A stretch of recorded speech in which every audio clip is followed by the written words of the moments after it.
la Sociedad Mexicana de Geografía y Estadística. Miembro muy distinguido.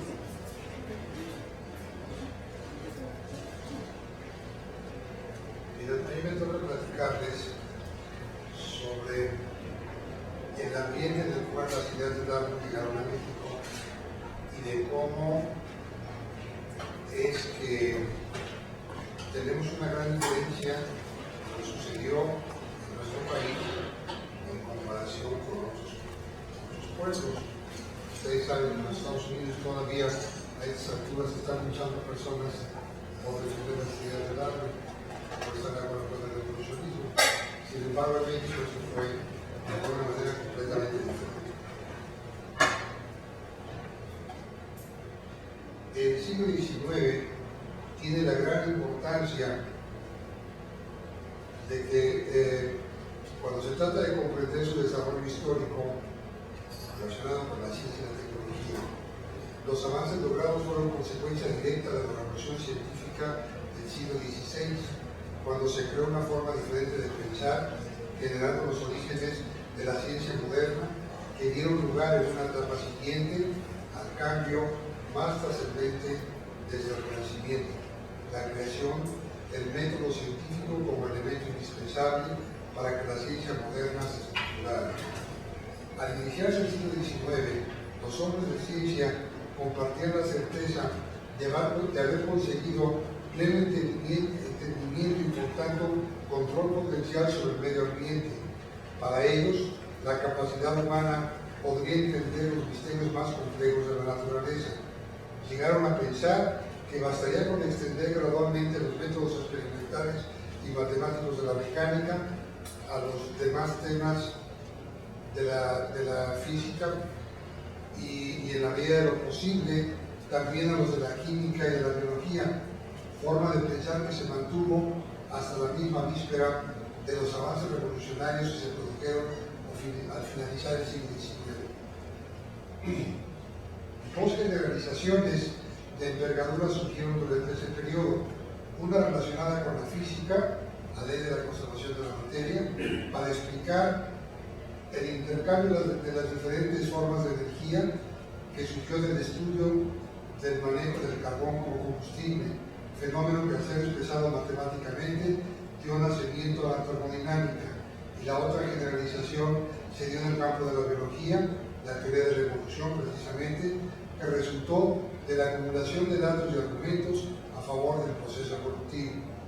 Estas ideas fueron conocidas en México gracias a la tendencia generalizada durante el siglo anterior, el siglo XVIII, cuando la corona española buscó comprender la naturaleza y condiciones de todos los reinos del imperio, compilando estudios económicos, políticos y sociales, información que pensaba utilizar para aumentar los beneficios y combatir, entre otros problemas, enfermedades y pobreza. El esfuerzo de Fausto de Lugiar al crear el programa de estudios de 1792 del Real Seminario de Minería, que pretendía actualizar en temas de la ciencia a los jóvenes mineros de los hispanos, tuvo repercusiones benéficas para el desarrollo posterior de la ciencia mexicana. Fueron egresados del Real Seminario de Minería quienes a lo largo del siglo XIX enseñaron como profesores, principalmente en el Colegio Militar, en la Academia de San Carlos y las Escuelas Nacionales de Agricultura, de Artes y Oficios y Preparatoria, divulgando el conocimiento científico adquirido por ellos como estudiantes. El siglo XIX se inicia con un grupo selecto de interesados en la ciencia, especialmente de las matemáticas y sus aplicaciones, grupo que sería la base de la divulgación de un pensamiento científico a lo largo de todo el siglo. Al darse el cambio del siglo del XVIII al XIX, los cursos de matemáticas en las escuelas hispanas de enseñanza superior, especialmente los del Real Seminario de Minería y en menor medida los de la Facultad de Medicina, seminarios y colegios religiosos, habían contribuido a formar un grupo de personas convencidas de la utilidad de aplicar la matemática en la búsqueda de soluciones a varios de los problemas de aquel momento. Al iniciar México su vida independiente, hubo entre los gobernantes quienes se pronunciaron por promover el estudio de las ciencias físico-matemáticas con la finalidad de contar con personas preparadas técnicamente para hacer una evaluación general de los recursos nacionales. Era indispensable levantar un censo de la población para cuantificar con precisión los datos básicos de la economía. Se tenía que conocer la extensión del territorio, los límites y sus formas para poder gobernarlo eficientemente. Nadie podría hacer mejor ese trabajo que los egresados del Real Seminario de Minería, capacitados en los cursos de geodesia, de cálculo trigonométrico. Además, sabían resolver problemas concretos que requerían de soluciones inmediatas, como era la reparación y la construcción de caminos, de puentes y otros problemas que impedían la reactivación de la economía en general. Era imperativo para el gobierno naciente conocer de una manera confiable las condiciones geográficas, físicas, de población del país, para lo cual la ayuda de la física y su aplicación a la geografía era indispensable.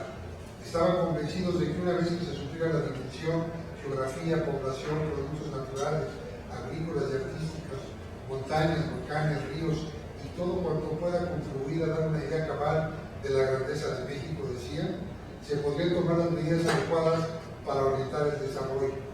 Por esta finalidad, en mente, Simón Tadeo Ortiz de Ayala promovió con entusiasmo la idea de crear un Observatorio Astronómico Nacional en 1822, refiriéndose a las instituciones científicas y culturales que a su juicio deberían de existir en la Ciudad de México. Indicó la conveniencia de formar un observatorio astronómico que estuviera instalado en la cima del Cerro de Chapultepec, lugar que consideró ideal por su localización dentro del Valle de México, especialmente por su cercanía a la ciudad. La idea fue ganando adeptos poco a poco, y Lucas Alamán y muchos otros conservadores y liberales, personalidades de diversos ámbitos, llegaron a impulsar la formación de un censo de los habitantes de la República, además de la formación de un atlas geográfico y minero. Con ese fin se promulgó la ley del 2 de mayo de 1831.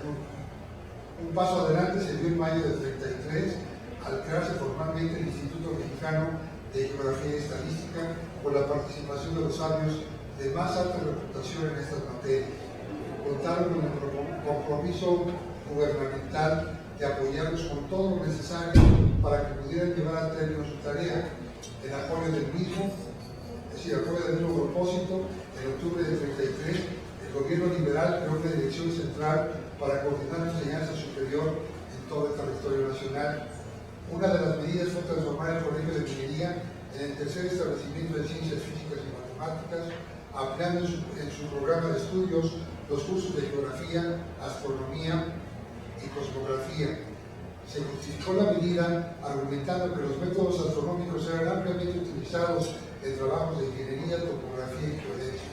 Además, en noviembre de ese mismo año, del 33, se estableció en el reglamento del Colegio Militar que los tenientes que se inscribieran para estudiar ingeniería militar llevaran durante el primer año un curso de matemáticas destinado al estudio de la astronomía y la geodesia.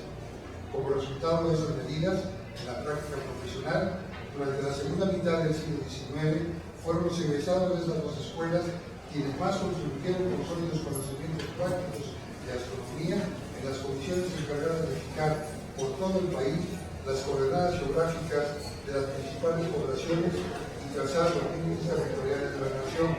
Fue necesario que pasara medio siglo para que las condiciones económicas y políticas del país permitieran obtener algunos resultados.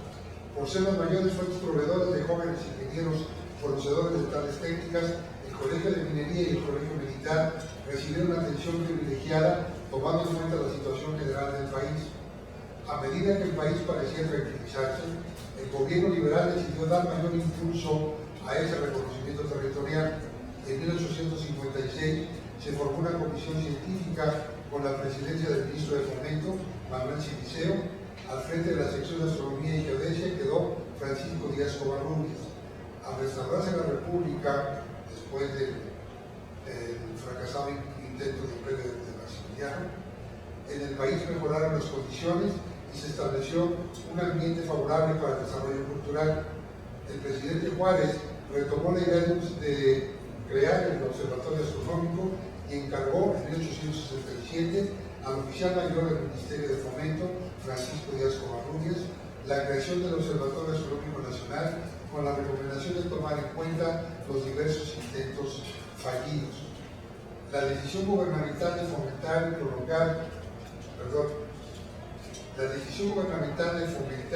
propagar la mayor y más amplia libertad de enseñanza, extender la instrucción primaria, así como popularizar y vulgarizar las ciencias exactas y naturales, creó un entorno favorable para el proyecto del observatorio, que progresó y se fortaleció con el apoyo que se dio a la enseñanza de la astronomía en diversas escuelas de la República.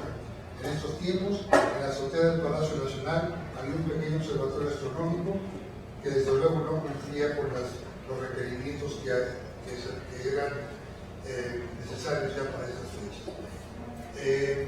Será en los tiempos de Porfirio Díaz donde el camino se va a allanar y ya quedaron convencidos de la idea. Él comentaba en privado que si hubiera tenido unas cartas geográficas de un cierto nivel, las guerras en las que había participado hubieran costado mucho menos sangre y se hubieran resuelto con mucha mayor rapidez.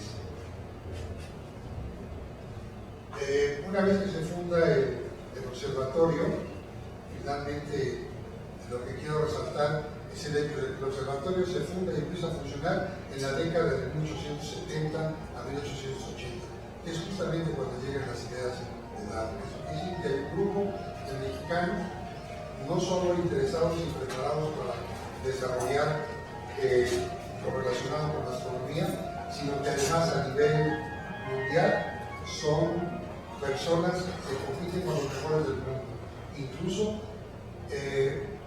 cuando van a Japón en la expedición para observar el paso del tránsito de Júpiter sobre el disco del Sol, bueno, van, toman las observaciones, redactan su informe y es el primer grupo de todos los que participan en ese proyecto internacional en publicar su trabajo en París y desde luego llevan todo el reconocimiento de la comunidad astronómica mundial.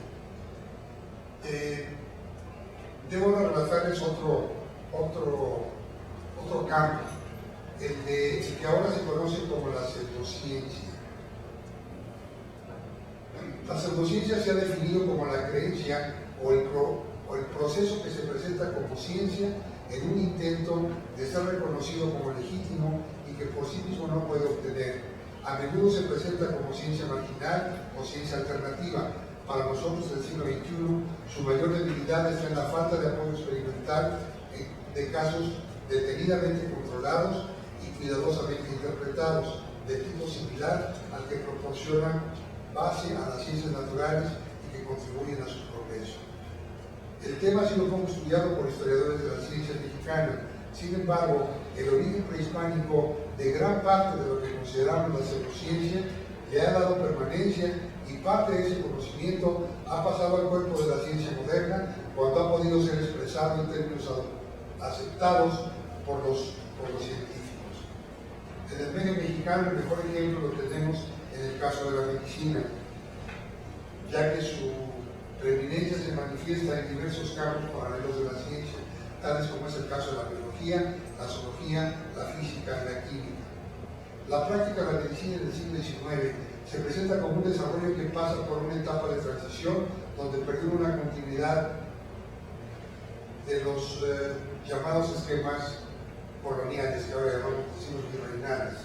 A esto se debe que la legislación del Real Tribunal del Protomexicano permaneciera vigente desde su creación en el siglo XVII hasta 1831, cuando todavía se hacían referencias, los asuntos legales, a cédulas reales del siglo XVI. La pseudociencia en términos generales pensando en la medicina, se calificaba como charlatanes a todo aquel que no tuviera manera de demostrar que lo que sabía de medicina o los recursos que utilizaba para curar a una persona los había obtenido de alguna manera establecida por el gobierno, es decir, lo que sería la enseñanza formal. Quien no era capaz de demostrar que había estudiado en la escuela de medicina, en algunas de las escuelas de medicina que estaban en ya en México, no tenía derecho, no era reconocido como médico. Entonces esto crea una complicación que más bien se ve en el papeleo, pero que en la práctica no tiene mayores complicaciones, porque de hecho el éxito de la pseudociencia en la medicina se basa justamente en su éxito. La gente recurre a los charlatanes, a los brujos, a la gente que tiene el manejo de algún remedio tradicional, precisamente porque está resolviendo un problema. Y por otro lado vemos que lo que es la educación formal en estos campos, pues tarda mucho en establecerse y en primero en separarse de lo que sería la tradición medieval, que va a terminar más o menos hacia el final del siglo. Pero simultáneamente la creación de la escuela moderna de medicina no logra tener una influencia importante en el país, hasta prácticamente el siglo XX. Entonces todo este tiempo que están conviviendo los dos sistemas. Y el mayor problema que se van enfrentando los médicos que están con la idea de regular esto, pues es de que la cantidad de médicos que están saliendo a las escuelas, pues es un número francamente pequeño. Estoy buscando el dato exacto, porque ustedes pueden saber que la Ciudad de México, hacia el final del siglo, tendría menos de 500,000 de habitantes. Sin embargo,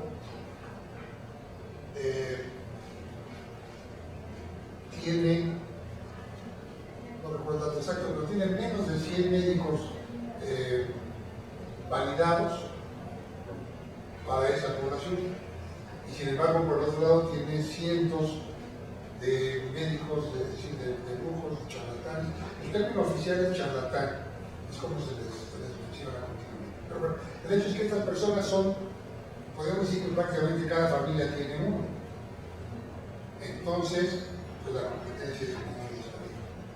Pero bueno, de lo que se trataba era de llegar a tener un control sobre estas prácticas, porque naturalmente hay una gran diferencia entre la medicina informal y la medicina estructurada en la Escuela Nacional de Medicina. Y es el hecho de que quienes en ese momento estaban manejando la medicina tradicional van sobre los síntomas, y la medicina formal ya está manejando microscopios, ya está manejando una forma de análisis que permite ir a las causas. Entonces sería la gran diferencia, que no puede desde luego empatarse y genera una serie de conflictos. Los médicos de más renombre, los que están más cerca de las autoridades, es decir, sobre todo de Porfirio Díaz, hacen infinidad de intentos por crear un reglamento que castigue a los charlatanes, pero al mismo tiempo se enfrentan a lo que viene a ser uno de los principios básicos del liberalismo, la libertad de trabajo. Y quienes defienden a los charlatanes en términos legales, dicen, estas personas tienen la libertad, o deben tener la libertad de trabajar en algo que es honesto y que en muchos casos resuelve algún problema a la población. Y por otro lado, los pacientes deben tener la libertad de recurrir a quien ellos consideran que les está resolviendo su problema. Pues esto va a generar una discusión que pues, no hay manera de controlar. Es decir, es como un diálogo de solo. Finalmente un reglamento que trate de poner esto con una cierta lógica y un cierto orden más controlable, pues se va a dar hasta la mitad del siglo XX. Esto es importante porque justamente quienes están en medio de este conflicto, personas que siendo médicos o teniendo una carrera científica estructurada, se interesan por lo que vendría a ser la pseudociencia, pues son quienes van a tener la mayor predisposición para aceptar la evolución. Es decir, podemos decir que ellos tienen todo el material, tienen toda la información organizada de una cierta manera, y las ideas de Darwin van a venir a darles el método para estructurarlo en términos occidentales. Voy a hacer un paréntesis y me voy a regresar. Cuando los europeos llegaron a América, venían buscando, primero con la gran duda de si todo lo que habían ellos acumulado a lo largo de la Edad Media tenía vigencia o no en lo que estaban explorando, que era principalmente el tiempo. Recuerden ustedes que cuando ellos salen, en su mente salen buscando sirenas, salen buscando monstruos, salen buscando la fuente de la juventud, es decir, una serie de elementos, de seres que naturalmente no van a encontrar. Pero sin embargo, su libro básico, que va a ser la Biblia, no funciona en el momento que empiezan a encontrarse territorios inexplorados. Para empezar, territorios que no aparecen en la Biblia, con seres y con animales, fauna, flora y todo tipo de condiciones no establecidas, no vistas en la Biblia. Entonces, lo primero que tiene que hacer cualquier navegante con cierto grado de inteligencia es hacer un lado la Biblia, empezar a observar la naturaleza y empezar a pensar qué es esto y cómo lo puedo entender, si se parece a lo que conozco, si no se parece, si es diferente, qué es diferente, no de todo una gran investigación. Y esto va a llevar prácticamente todo el siglo, finales del siglo XV, bueno, todo el siglo XX, porque los europeos primero exploran toda la costa de África y ahí ya se encuentra este problema. Luego todo el siglo XVI, todo el siglo XVII, y cuando aparece las ideas de las luces del siglo XVIII, lo que viene a ser el florecimiento de lo que posterior al Renacimiento, se van a encontrar con que hay toda una manera nueva de entender no solo lo que traían ellos en su tradición, sino incluso lo que están encontrando. Y de lo que están encontrando, no solo en Europa y en África, Asia y demás, sino incluso en la misma Europa, zonas que no habían explorado hasta ese momento, empiezan a encontrar que lo que es aprovechable por lo que sería en ese momento el nacimiento de la ciencia occidental, la ciencia moderna occidental, es aprovechable en la medida en que es traducible o es expresable en términos occidentales. Entonces me regreso al siglo XIX mexicano, cuando les decía, quienes manejan las plantas, sobre todo lo que tiene que ver con las plantas medicinales, y al mismo tiempo tienen una educación que tiene que ver con la ciencia moderna, sobre todo de la química moderna, son personas que van a estar muy cerca del darwinismo desde antes de conocer el darwinismo, sobre todo la evolución. Entonces, ¿qué va a suceder? Por aquí nos aparece una idea que seguramente ustedes ya conocen, que es Alfonso Luis Herrera, que va a ser el campeón, el promotor principal de que esto no solo se estudie, sino que se difunda.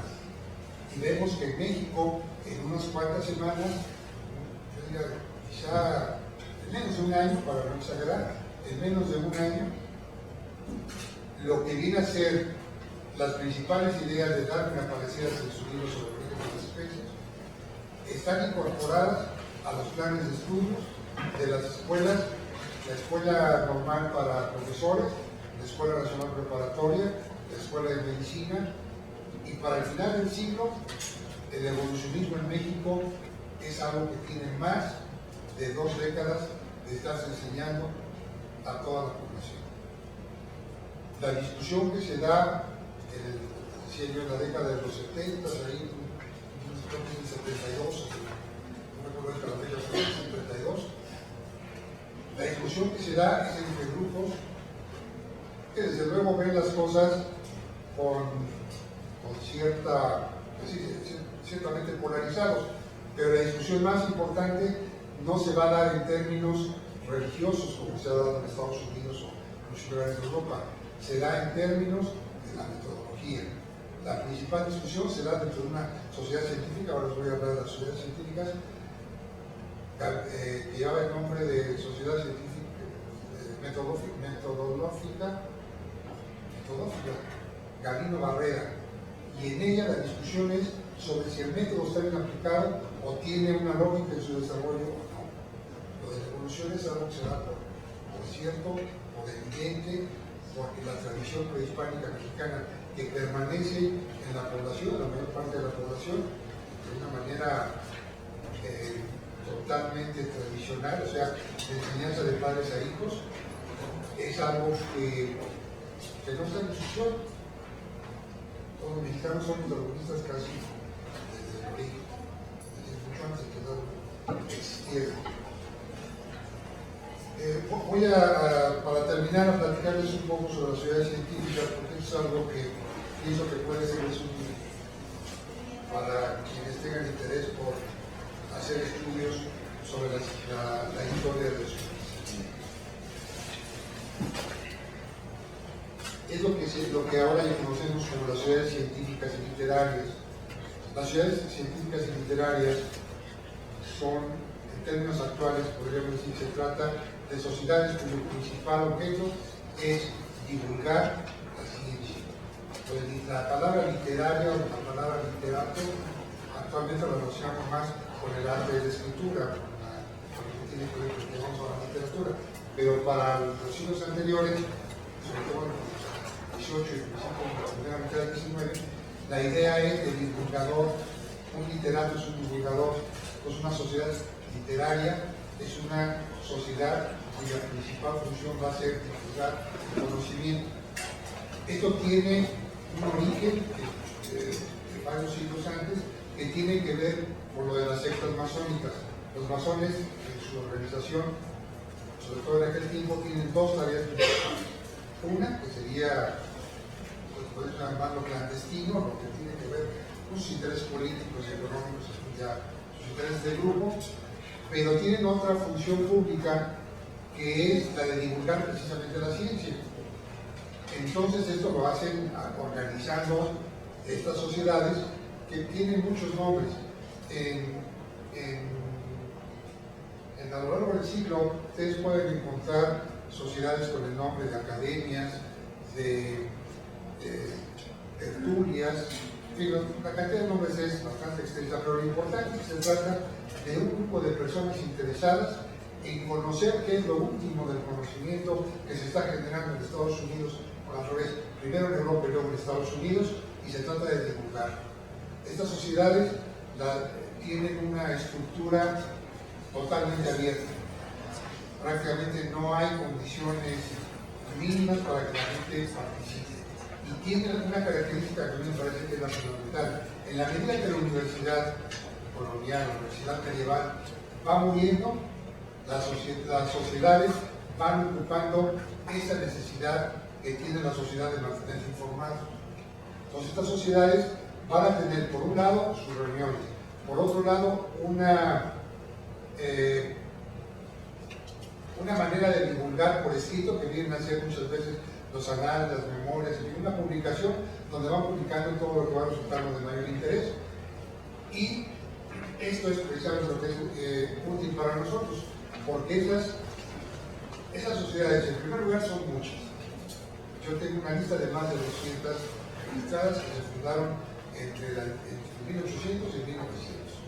Pero además, quizá por lo menos la mitad de ellas tienen una publicación donde van haciendo a veces reportes de lo que se va publicando en periódicos europeos, a veces capítulos de libros de algún tema que a ellos les interesa, a veces, por ejemplo, los capítulos son traducciones, tienen también una gran cantidad de trabajos originales y los temas son variadísimos. Por aquí tengo una lista, que las veo rápidamente.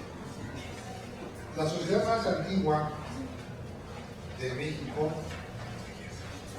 que es la de Geografía y Estadística, precisamente se fundó en 1833, tiene ya más de 175 años que está funcionando. Y Y lo importante es que tiene una publicación que se ha hecho a lo largo de todo este tiempo, con algunas interrupciones de quizás un par de años en algún momento, pero el caso es que continúa. Y quien hizo un pequeño estudio sobre los primeros 40 años, hizo un listado que les leo. Está de los temas de los artículos publicados: agricultura, arqueología, arquitectura, astronomía, botánica, cartografía, ciencia bibliográfica, comercio, comunicaciones, estadística general, estadística criminal, estadística de mortalidad regional, estadística de población, estadística fiscal antigua, estadística fiscal antigua de la Ciudad de México, expediciones, geodesia, geografía, geología extranjera, geología de la República Mexicana, gobernantes, higiene, historia mexicana colonial, historia mexicana de descubrimiento y conquista, historia prehispánica, historia, lo que ahora llamamos historia universal, industria textil, instrumentos astronómicos, lenguas indígenas, lingüística, medicina, meteoritos, mineralogía, observaciones meteorológicas, pesas y medidas, plagas, sismología, la historia de la propia sociedad, viajes y zoología. Entonces ven ustedes que los intereses son muy variados. La sociedad es otra característica, me parece fundamental, es que estas 200 que yo les hablo, quizás 110 o 120, no tuvieron su sede en la Ciudad de México, sino tuvieron su sede en alguna población del resto del país. Entonces pueden ver que el interés de los mexicanos por el conocimiento probablemente era más amplio y más generalizado de lo que es ahora. Otra de las ideas básicas con relación a esto de las sociedades es que también son herederas de algo que en los tiempos virreinales estuvo concentrado en las bibliotecas de los conventos, de las organizaciones religiosas. Sabemos que durante el siglo XVI, siglo XV, siglo XVI, se dio en Europa lo que conocemos como los movimientos de reforma y contrarreforma. La reforma, ustedes saben, es un movimiento religioso en contra de la autoridad papal, la manera de la Biblia y todo eso. Y por otro lado aparece la llamada contrarreforma, que se va a concentrar en España precisamente para defender al Papa y a las ideas básicas de la Iglesia. Esto va a hacer que en términos de la ciencia, Europa no va a tener limitaciones para los estudios de lo que sea. Y España, que fue la que originó esa tendencia, va a llegar un momento en que va a tener que detenerse. Va a haber prohibiciones expresas para que los libros que se generen y las ideas que se generen en el centro de Europa no penetren a España ni al Imperio Español en general. Entonces esto va a generar un desfasamiento de alrededor de un siglo, prácticamente la mitad del siglo XVI a la mitad del siglo XVII, donde España va a estar relativamente atrás, no relativamente atrás de lo que es el desarrollo científico en Europa. Pero al mismo tiempo en España hay una característica importante: lo que son las universidades van a estar obedientemente disciplinadas a esta idea de la corona, de que no estén atentos o de que no divulguen lo que es la ciencia novedosa, la ciencia importante que está generándose en Europa. Y sin embargo, va a haber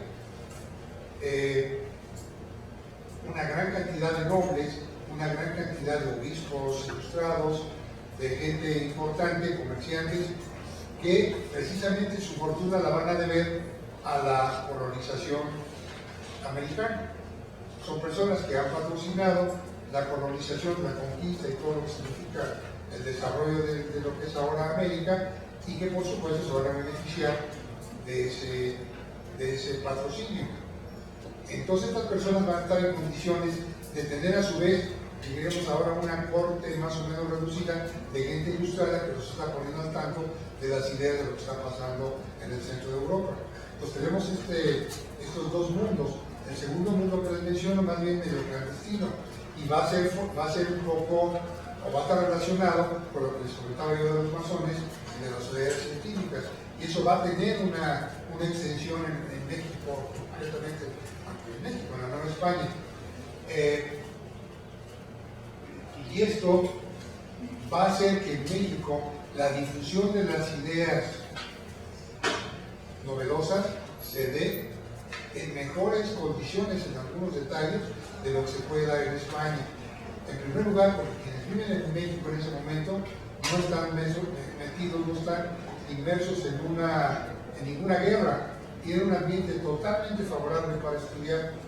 Entonces, una vez que reciben los libros de la manera que sea, de una manera clandestina o una manera para estudiarlos y supuestamente poder rebatirlos, el caso es que esas ideas circulan. Y bueno, sería motivo de otra charla platicar de cómo se desarrolla eso, qué es lo que sucede. Pero el hecho real es que esa tradición de que el conocimiento llegue a nuestro territorio y aquí se difunda, lo van a heredar las sociedades científicas. Y claro, en un ambiente muchísimo más libre y con menos complicaciones, no solo pueden tener los libros, sino los pueden tener en bibliotecas abiertas a todo público. Y esto va a generar que la ciencia se difunda de una manera de la que no tenemos idea.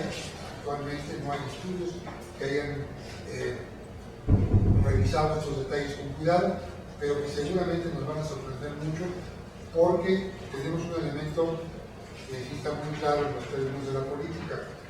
El que un pueblo sea analfabeta no quiere decir que sea estúpido o que sea tonto. Con poca gente, esto lo vemos en la política. Durante la Reforma, durante la Revolución, durante todos los movimientos armados que ha habido en México, las ideas llegan a un núcleo, puede ser en forma de una hojita, hay una persona que lo pueda leer, lo lee, todos los demás lo entienden, opinan, y eso nos explica por qué México, por qué los mexicanos fueron capaces de generar la Constitución del 57 y bueno, todo lo que significa sus antecedentes con las variantes y demás, y la Constitución del 17, que fueran consideradas a nivel mundial como ejemplo de lo que debería ser una Constitución. Entonces, eso es algo que lo podemos llevar a términos de la divulgación del conocimiento científico, y desde luego hay que entender que mucho de lo que en ese momento son novedades, ustedes lo vieron en la secundaria. Lo que para ellos era la gran avanzada, pues ustedes lo vieron en primero, segundo y secundaria. Entonces no se necesita tener ni una gran preparación, ni una biblioteca demasiado extensa, ni muy complicada, ni manejar un lenguaje demasiado complicado para haber podido tener acceso a lo que eran las grandes novedades de aquellos tiempos. Creo que todavía tenemos un ratito más. Sí, todavía. Quisiera que lo dedicáramos a platicar un poco, porque pues digo, yo les platico lo que a mí me gusta, pero a lo mejor hay algo que les interese y que podamos con mucho gusto. Sí. Las ideas de Darwin al llegar a México también fueron opacadas por la iglesia, porque igual había gente muy evolucionista en nuestro país, pero también teníamos al deber de la iglesia muy fuerte sobre el pueblo. Bueno, en parte, es decir, lo que está sucediendo, recuerden que el libro de Darwin es del 59. Aquí está empezando el gran conflicto de la reforma, nuestra reforma, que es el movimiento, el triunfo del grupo liberal, que no solo es el triunfo, sino es la posibilidad de llevar a la realidad todos los grandes deseos que habían surgido desde antes de la independencia, que se van a acumular, que haya, que siguen siendo demandas actuales, ¿no? Que la gente tenga trabajo, que tenga una manera digna de vivir, que tenga la salud más o menos asegurada, en fin, y que la educación sea gratuita, laica y obligatoria desde el primario. Pues, lograr eso es la idea básica de lo que viene a ser el gobierno de Juárez, de todo su grupo. Entre historiadores hay un consenso de que el grupo gobernante más preparado, con más idea de lo que debería de ser el futuro de México, con el mayor deseo nacionalista de arreglar las cosas, especialmente el grupo que está alrededor de Juárez. Entonces, bueno, ellos están tomando el control en ese momento. Y las ideas de Darwin, desde luego, llegan de muchas maneras, porque sabemos que hay traducciones que se hacen al español en España, al inglés en Inglaterra, en Francia, o sea, al inglés al francés, y son las dos, y al alemán también, pero principalmente español, francés, alemán, llegan directamente a México por medio de los periódicos europeos, algunos libros también, que llegan a individuos que no van a dar a las bibliotecas, pero finalmente los primeros libros que podemos ver en los registros de bibliotecas, precisamente de las sociedades científicas, aparecen alrededor de 1870, 72, y en los periódicos aparecen las primeras menciones, bueno, las primeras choques con gente conservadora, pero que sus argumentos son tan débiles porque ellos mismos son parte de la tradición mexicana. Ellos mismos forman parte de familias que en su casa, en su donde han crecido, pues han visto las plantas, los animales, cómo desarrollan la naturaleza de una manera directa. Entonces, eso a mí me hace pensar que no es, el problema no es de tipo, ¿cómo decimos?, práctico. O sea, la práctica lleva las cosas de una manera totalmente segura. Y los problemas religiosos en ese momento no tienen tanta fuerza. En primer lugar, porque los religiosos que tienen más importancia en México en ese momento son liberales. Hay un personaje importante que se llama Agustín Rivera San Román, que él es de un pueblo de Jalisco que se llama San Juan de los Lagos. Es una zona conservadora, pero verdaderamente recalcitrante. Entonces este señor es un cura que se educó en el colegio de San Michoacán, en un colegio también importante liberal, que está ligado a Hidalgo y a todo lo que tiene que ver con la independencia. Porque él sabe de ahí, y desde luego en instituciones de historia como en la biología no existe la generación espontánea, no surge así de la nada. Él forma parte de un grupo muy importante del cual lo que conocemos es apenas unas cuantas cabezas. Pues todos ustedes conocen de Hidalgo y a Morelos, serían los ejemplos. Rivera, que va a nacer después de la independencia y va a morir por ahí de 1916, es el sacerdote más reconocido y más respetado. Por ejemplo, Guillermo Prieto, aunque bueno, no podemos acusar a Guillermo Prieto de que tenga simpatía por las cuestiones religiosas. Sin embargo, él lo que escribe como historiador, todo lo que escribe como historiador, se lo entrega al padre Rivera, Agustín Rivera, para que lo vea y lo corrija, porque considera que Rivera es, de la gente que sabe de historia, el que más sabe en ese momento. Entonces, no solo le lleva sus escritos, sino que Guillermo Prieto y su hijo, que son abogados, se convierten en los, diríamos ahora, agentes vendedores de los libros de Guillermo Prieto, perdón, de Rivera. La Rivera les manda, porque él está en la Ciudad de México y él siempre está por allá en Jalisco, entonces le envían los libros y ellos traen las cartas donde le reportan, benditan, este dinero, regalamos tantos y otros. Entonces, este personaje, para que ustedes tengan una idea de la importancia que tiene como un hombre liberal, es que cuando se celebra el primer centenario de la independencia, pues hay una gran cantidad de ceremonias, pero la más importante es presidida por Porfirio Díaz en su vertiente liberal, o sea, como el héroe que expulsó a los franceses, el general más importante del ejército mexicano, etc. Acompañado del cuerpo diplomático y de todos los liberales importantes, todos los viejitos que sobrevivirían de la época heroica, hacen la gran ceremonia. El orador principal es el padre Rivera, el discurso más importante. Entonces, dense cuenta que es una iglesia pues, que ya no conocemos, ¿no? Muy, bueno, en este momento andan de guerrilleros, ¿no? Hasta en otro extremo. pero sería el equivalente. Gente que además, yo insisto, el punto central es que son mexicanos. Y que como mexicanos tienen una cultura que no puede negar. Lo que es evidente, pues es evidente. Entonces, eso es la idea. Por eso les digo, las ideas del evolucionismo pues tienen una gran cantidad de argumentos a favor, aún antes que se sepa cómo llamarlo. Claro, en el momento que se da una estructura, pues es relativamente sencillo acomodar las cosas y darle un sentido que en términos de lógica que resulta entendible para todos, o para la mayoría. Entonces, ¿Alguna otra pregunta?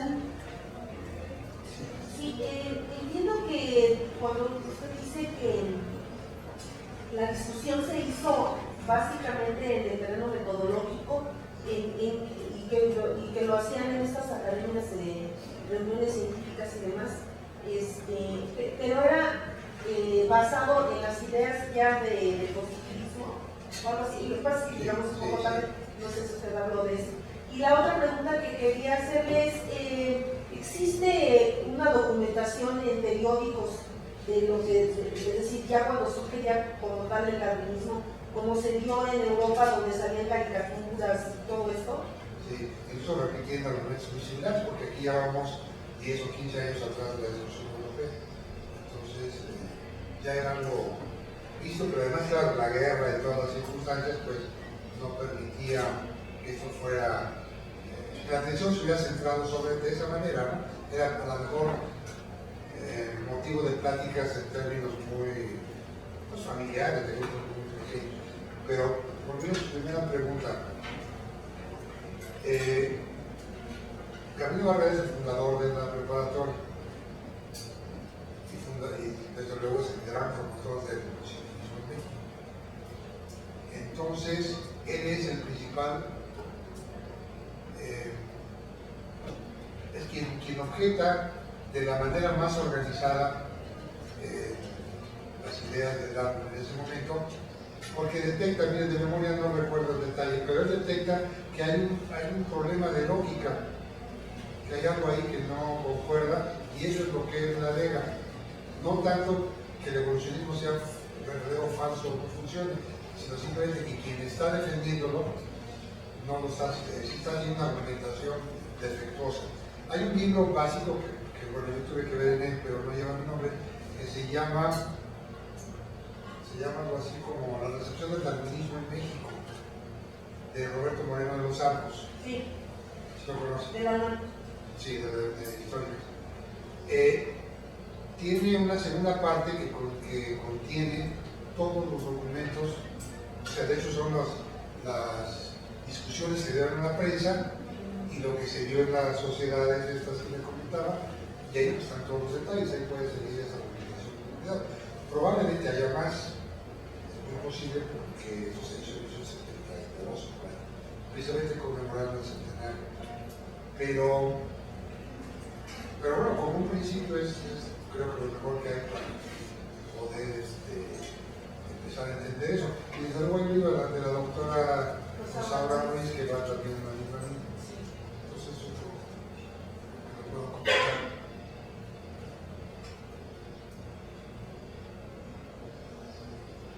¿Alguna otra pregunta sobre las asociaciones científicas? Sí fueron muy prolíficas en nuestro país y creo que, como dice, son las que publicaron casi todo lo que conocemos ahora sobre ciencia en todos los aspectos, ¿no? de la ciencia. Y en estos, pues la mayor parte de los, me imagino que de los científicos o de la gente preparada estaba inscrita en estas asociaciones científicas. Y había una relacionada hacia el darwinismo, hacia la evolución, o hacia tratar esos aspectos. Sí, bueno, la primera cuestión tiene que ver con, les decía, con la falta de eficiencia de la universidad existente para enfrentarse a estos problemas. Entonces, pero las ciudades, cuando un gobierno o una estructura, un sistema no resuelve los problemas, la sociedad crea las soluciones. Un caso extremo, lo vivimos todos, creo, quizás somos demasiado jóvenes, pero bueno, fue el caso de 85, el sismo de 85. Tenemos un sismo, la ciudad se queda paralizada, el gobierno no funciona, los partidos no funcionan, la iglesia no funciona, nada de las estructuras establecidas funciona, la población crea estructuras que no son el poder. Es un caso extremo. Pero en el caso de la necesidad que tiene la gente de tener un conocimiento actualizado para resolver problemas que pueden ser relativamente simples, como construir un puente o encontrar un fertilizante o resolver cualquier tipo de problema, pues la comunicación personal es la que va resultando el camino a seguir y encontrando las soluciones. Voy a hacer aquí un paréntesis porque esto es importante que lo tengan claro. La universidad, en su origen, la universidad medieval, tiene un propósito completamente diferente al que tiene esta universidad. Pues eso de decir que es la misma, para mí es una barbaridad, porque la universidad medieval, su función era estar al tanto de qué son las novedades que pueden entrar en contradicción con los escritos sagrados y eliminarlo, o matizarlo, o ver la manera de que eso no cause problemas. Es más bien un filtro, una manera de entender el desarrollo del conocimiento, el desarrollo de la ciencia. La universidad moderna es exactamente lo contrario. Tiene que generar conocimiento. Entonces, cuando decimos que es la misma, de pronto a mí se me ocurre que es el inconsciente diciendo que lo que quisieran es que esta universidad no generara conocimiento, que ese conocimiento no se divulgara, porque hay algo más revolucionario, al revés, no hay nada más revolucionario que la ciencia. Entonces, bueno, les dejo eso como una idea para que lo mediten. Eso es precisamente lo que estamos viendo. Muchos de los problemas vienen de ese enredo en el lenguaje. Se crearon muchas sociedades cuyo principio fundamental era reunir especialistas, por ejemplo la historia natural, pero claro, la misma dinámica y las mismas condiciones hacen que se vayan abriendo, porque los intereses son muchos. En la medida que la universidad se establece y las cosas se van asentando, este tipo de sociedades se van a eliminar, quedan unas cuantas y precisamente funcionan en términos de especialistas, a veces súper especialistas, tan súper especializados que hay quien dice sabe mucho de casi nada y incluso tienen lenguajes propios que impiden que haya una comunicación de repente entre especialistas de campos muy cercanos.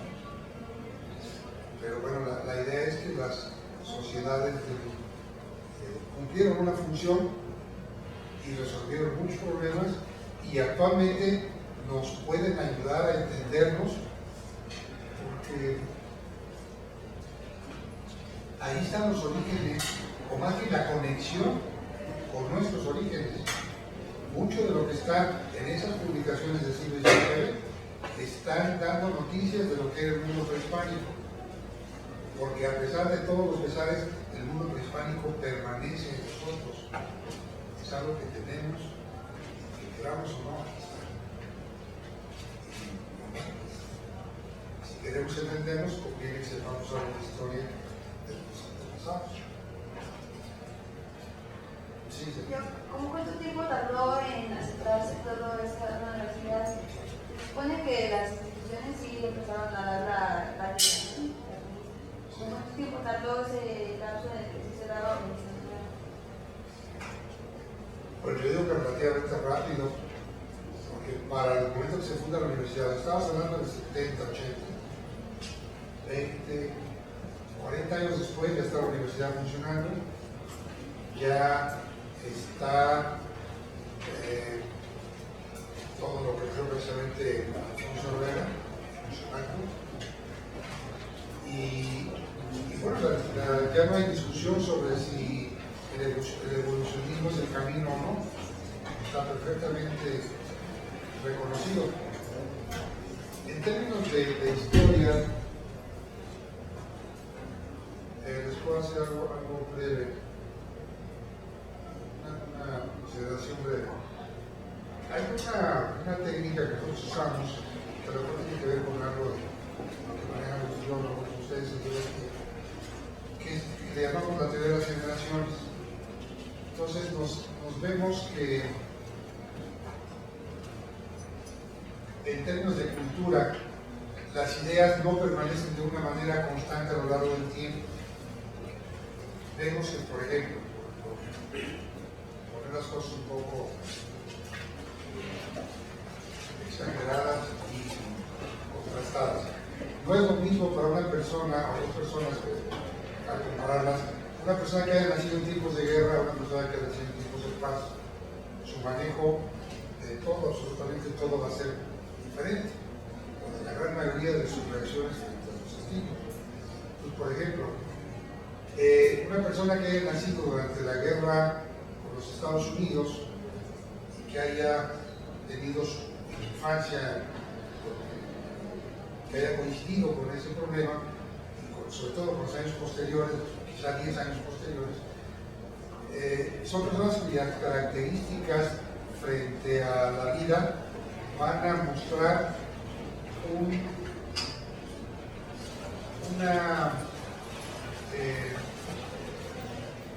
una manera poco,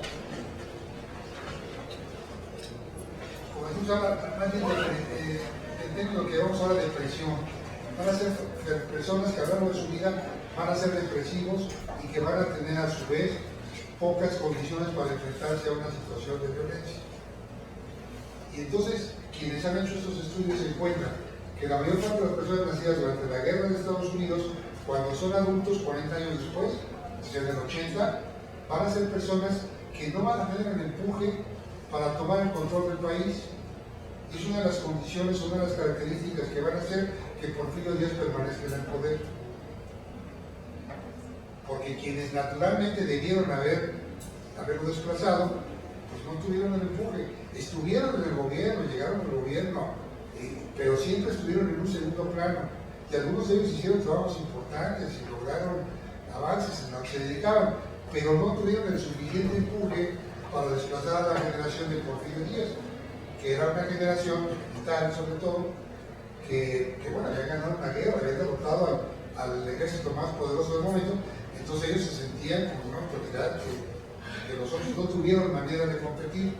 Sin embargo, quienes nacen durante la guerra con Francia, que termina con un triunfo, con ayuda y sin ayuda y como quieran, pero el hecho es que van a tener esa sensación de triunfo 40 años después, desde 1900, 1910, van a ser quienes derroten no solo a Porfirio Díaz, sino a toda la estructura que había en ese momento durante la Revolución.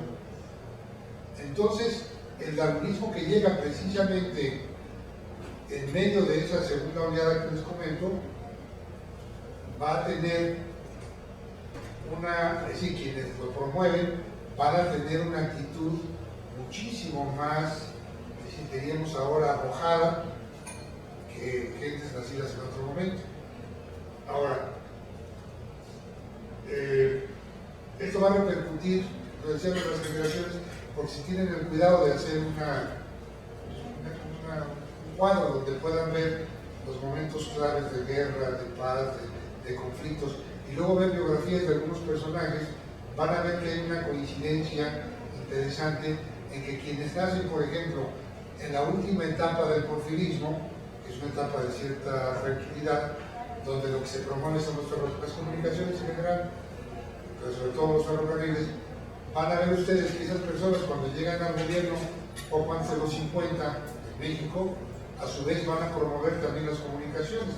Se crean autopistas, se genera mucho de lo que tiene que ver alrededor de la aviación, la comunicación en términos de la televisión en México, en fin. Estoy dando una situación muy esquemática, pero ustedes perciben cualquier idea de esta manera y van a ver que se van empalmando. Y eso es algo muy interesante porque también nos hace ver que ideas que están de moda en este momento pues tienen sus antecedentes y de pronto vamos a dar a 2 siglos atrás y a veces estamos descubriendo el hilo negro, a veces estamos diciendo tonterías porque son cosas que ya están más que vistas y analizadas y que claro, como se han olvidado, pues se repiten, pero si no tienen cuidado de verlas, pues a lo mejor encuentran un camino que avance. Bueno, no sé si los confundo o les aclaro algo con todo esto que les digo. ¿Alguna otra pregunta? Sí, nada más quería exponer que por ahí hay un libro de un sacerdote jesuita, son muy liberales, y que habla sobre la evolución y la secta. Es de, no recuerdo el nombre del libro, no sé si usted lo ha leído, de Irak Ushahan. Sí, ¿no?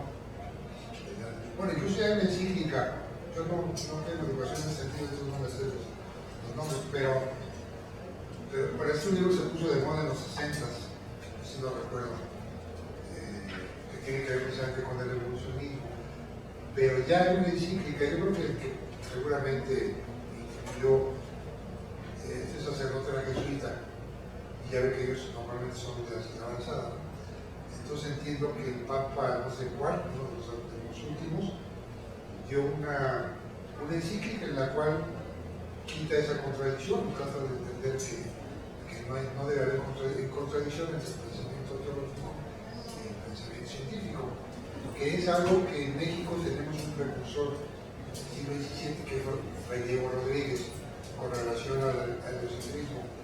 Él decía, él aceptaba el heliocentrismo y los cálculos de entender el sistema solar, pero claro, esto trae el problema con la Inquisición. A su vez era teólogo, sostuvo la habilidad de hacer en sus escritos, que logró publicar, incluso decir, bueno, es que una cosa es la ciencia y otra la teología, no debemos revolver esto, veámoslo como una herramienta, es decir, la parte del positivo, que nos permite a nuestro entendimiento limitado, nos permite entender este sistema, pero bueno, seguramente si hay esas contradicciones que existen, no es porque, o más bien son motivo de nuestra incapacidad para encontrar la solución, pero no tiene por qué haber ese tipo de conflicto. Entonces, ese argumento se repitió mucho y bueno, hasta 3 o 4 siglos después, la Iglesia en su totalidad logra la manera de poner una encíclica y acabar con ese conflicto. Sí, ahorita recordé que, bueno, todos estamos como biólogos, nos llama la atención noticias de este tipo. No me acuerdo si en el Excelsior o en el Universal salió ahora con un artículo que decía el Papa que era Pablo VI, que decía Pablo VI perdona a Darwin, y ya abajo decía acepta la teoría de la evolución. Solución en paz. Sí, pero a mí lo que yo quería transmitirles y que quiero que tengan claro es que pertenecen a un pueblo que tiene una gran cultura y que están ustedes, o sea, de repente no hay que buscarle mucho, están dentro de ustedes.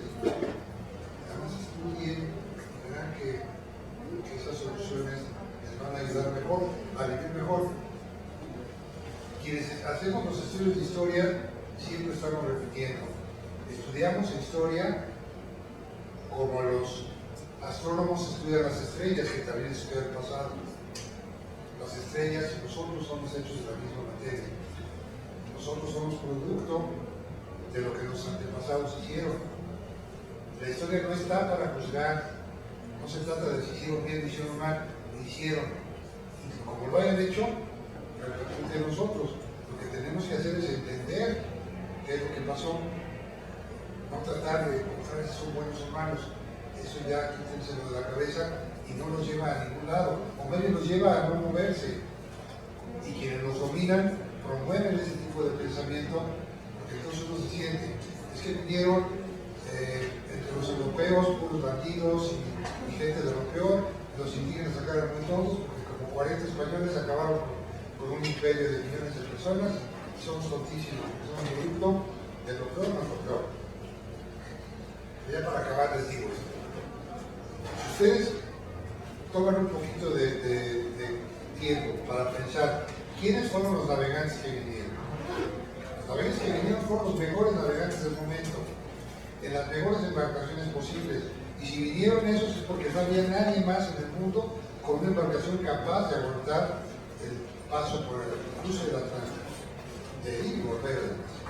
El chiste no era llegar, el chiste era regresar y acordarse y estar repitiendo, encontrar las corrientes marinas y tener todo el conocimiento necesario para hacer ese recorrido.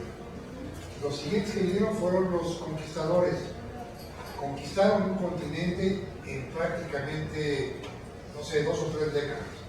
No hay en la historia de la humanidad, historia militar, un proceso que reúne esas características, de ese tamaño, de esa dimensión. Fueron los mejores, porque claro, tenían 800 años de tradición de estar luchando para expulsar a los musulmanes del territorio español. Los siguientes que vinieron fueron los religiosos, los evangelizadores,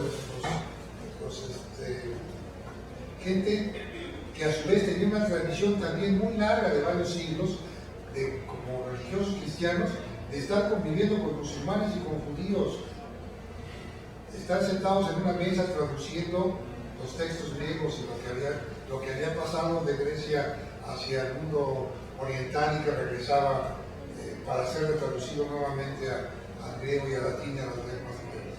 Entonces, una etapa de convivencia de mucho tiempo, de estar conviviendo, de estar siendo, desde luego los cristianos siendo obligados a ser tolerantes. Ahí los tolerantes eran los musulmanes, porque claro, tenían control. Y segundo, porque para hacer negocios uno necesita que con quien va a hacer negocios esté vivo. Si lo mata ya no puede hacer negocios. Entonces se trataba de tener gente con el cual tener un intercambio. Esos que vienen, esos religiosos que vienen, tienen esa tradición perfectamente establecida y con esos mecanismos, con esas técnicas, logran rescatar mucho de lo que conocemos del mundo hispano. Y los siguientes que llegan, que van a ser quienes van a llegar como mineros o como ganaderos o como campesinos o como lo que sea, van a ser la gente que tiene lo mejor de su época. Piensen que el siguiente competidor más importante en ese momento va a ser Inglaterra. Inglaterra va a llegar al norte de América un siglo después y precisamente utilizando mucho de lo que los españoles están generando. Bueno, su formación, su manera de las cosas los lleva por otro camino.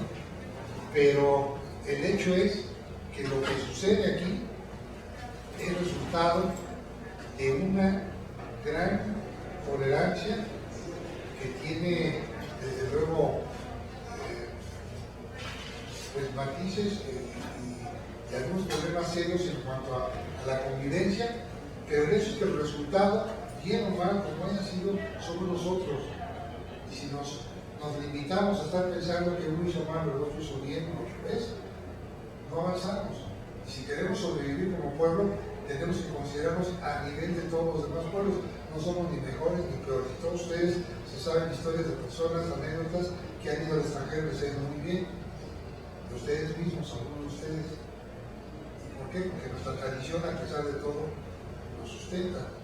Y aquí en la facultad hay una gran cantidad de ejemplos de personas educadas en México que vinieron de alguna población de Morelos, por ejemplo, llegaron a la escuela de facultad de ingeniería, de ahí se fueron al MIT, hicieron un gran papel, regresaron y fueron los fundadores, fueron varios además, regresaron y hicieron los fundadores de esta facultad.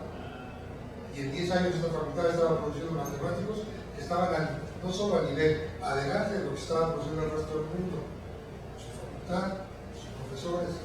Entonces estamos pensando que somos menores que los demás, pues no tenemos para dónde ir. Pero creo que han extendido demasiado, maestro. Pero bueno, muchas gracias por su atención.